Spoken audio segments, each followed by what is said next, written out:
Friends, ఇవాళ మనం cutters ఎలా వేయాలో నేర్చుకుందాం. Half cutter and leg cutter. Half cutter ఎలా వేయాలని సి మీద పట్టుకున్నాం కదా!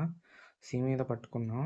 ఇలా పట్టుకున్నాం కదా! బాల్‌ని క్లాక్ వైజ్ డైరెక్షన్‌లో ఇలాగా రొటేట్ చేయండి. ఇదిగోండి ఇలా ఉంది కదా! ఇలా ఇంకోసారి ఇలా ఉన్న కదా బాలు, సి మీద పట్టుకునేస్తే ఇదిగోండి ఇలా. అంటే మీరు ఇలాగ ఆఫ్ స్పిన్ గ్రిప్‌తో కూడా ఎయొచ్చు. కాకపోతే ఇలా ఏస్తే ఏమైద్దంటే కొద్దిగా డిప్పు, బాల్ టర్న్ కూడా లభిస్తది. ఇదిగోండి. జస్ట్ ఇలాగ పట్టుకొని ఇలాగా లెఫ్ట్ టు రైట్ ఇలా ఉంది కదా! ఇలాగ. అదే లెగ్ కట్టర్‌కొచ్చేసరికి ఇలా యాంటీ క్లాక్ వైస్‌లో ఇలా ఉంది కదా బాలు. ఇలా యాంటీ క్లాక్ వైస్‌లో ఇలాగ. ఇదిగోండి. ఇలా ఉంది కదా! లాస్ట్ మినిట్‌లో ఇలాగ.